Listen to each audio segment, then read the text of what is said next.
Brazil में चल रहा ब्रिक्स सम्मेलन भारत के लिए एक बड़ी कूटनीतिक जीत लेकर आया है, जिसमें सबसे महत्वपूर्ण था जॉइंट डिक्लेरेशन में पहलगाम आतंकी हमले का शामिल होना और भारत की यूएनएससी में स्थायी सदस्यता का समर्थन।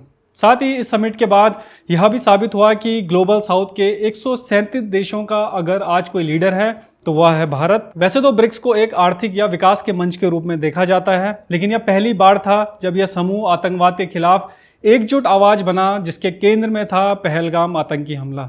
अपने जॉइंट डिक्लेरेशन में ब्रिक्स देशों ने पहलगाम आतंकी हमले की कड़ी शब्दों में निंदा की, जो इस समूह द्वारा आतंकवाद पर अपनाई गई अब तक की सबसे स्पष्ट और सशक्त भाषा थी। प्रधानमंत्री मोदी ने भी अपने भाषण में कड़े शब्दों में कहा कि पहलगाम आतंकी हमला मानवता पर हमला था और आतंकवाद का प्रत्यक्ष या अप्रत्यक्ष रूप से समर्थन करने वाले देशों को इसकी कीमत चुकानी होगी। प्रधानमंत्री का यह संदेश पाकिस्तान और उसके बैकर चीन के लिए था, जो हमेशा से ही पाक प्रायोजित आतंकवाद का समर्थन करता है। फिर चाहे वो पहलगाम हमले में शामिल आतंकवादियों के पास चीन का बना जीपीएस सेट हो या मसूद अजहर जैसे आतंकी को यूएन में बचाना, चीन ने हमेशा पाकिस्तान का समर्थन ही किया है। लेकिन अब भारत के डिप्लोमेटिक प्रेशर के सामने चीन को भी झुकना पड़ा और उसे मजबूरन पाक प्रायोजित आतंकवाद के खिलाफ ब्रिक्स देशों के डिक्लेरेशन में साइन करना ही पड़ा। ब्रिक्स ने साफ शब्दों में कहा कि हम पहलगाम आतंकवादी हमले के कड़े शब्दों में निंदा करते हैं, आतंकवाद के खिलाफ जीरो टॉलरेंस की नीति के लिए प्रतिबद्ध हैं और आतंकवाद पर डबल स्टैंडर्ड्स को खारिज करते हैं।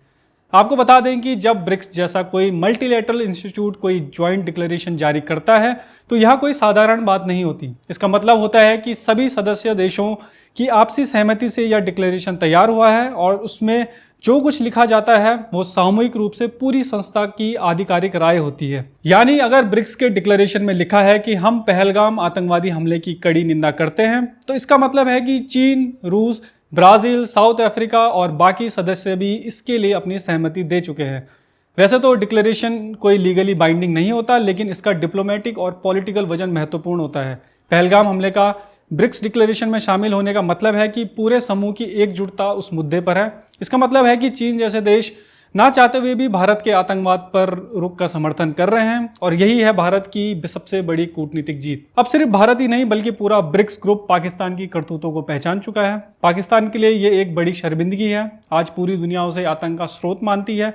चीन के लिए भी ये एक कूटनीतिक जटिलता है। एक तरफ वो पाकिस्तान को अपना ऑल वेदर फ्रेंड बताता है और दूसरी तरफ उसे ब्रिक्स में भारत के साथ मिलकर उस आतंकवाद की निंदा करनी पड़ती है जो पाकिस्तान से निकल रहा है। यानी भारत ने भी चीन को कूटनीतिक असहजता में डाल दिया। इसके अलावा इस ब्रिक्स समिट में भारत की एक और जीत थी सभी सदस्य देशों का भारत को यूएनएससी में स्थायी सदस्यता मिलने का समर्थन। ब्रिक्स ने कहा कि भारत को संयुक्त राष्ट्र सुरक्षा परिषद का स्थायी सदस्य होना चाहिए, जो भारत के लिए एक ऐतिहासिक समर्थन है। इसके अलावा इस सम्मेलन में भारत एक बार फिर ग्लोबल साउथ की आवाज बनकर उभरा। ग्लोबल साउथ दुनिया के गरीब और विकासशील देशों को कहा जाता है। समिट के दौरान पीएम मोदी ने कहा कि ग्लोबल साउथ को अक्सर दोहरे मानदंडों का सामना करना पड़ता है, फिर चाहे वो विकास, संसाधनों का वितरण या सुरक्षा से संबंधित मामले के बारे में ही हो। तो कुल मिलाकर देखा जाए तो ब्रिक्स समिट के दौरान भारत ने दिखाया कि अब हम सिर्फ रिएक्ट नहीं करते बल्कि दुनिया के लिए एजेंडा सेट करते हैं। फिर चाहे वो आतंकवाद हो या विकासशील ग्लोबल साउथ के देशों को दुनिया में एक मंच देना। इस समिट के दौरान भारत ने अपने नागरिकों की हत्या पर अंतर्राष्ट्रीय मंच पर अपनी आवाज बुलंद की, पाकिस्तान को ग्लोबली कॉर्नर करवा दिया, चीन को भी अपने स्टैंड के साथ खड़ा होने पर मजबूर कर दिया और साथ ही यूएनएससी में रिफॉर्म, आतंकवाद, ग्लोबल साउथ, डिजिटल फाइनेंस जैसे मुद्दों पर नेतृत्व दिखाया। यही है 21वीं सदी का भारत, जो सिर्फ पॉलिसी फॉलो नहीं करता बल्कि पॉलिसी बनाता है। आपका इस बारे में क्या ख्याल है, हमें कमेंट सेक्शन में जरूर बताएं। तब तक के लिए देखते रहिए द पैम्फलेट। धन्यवाद।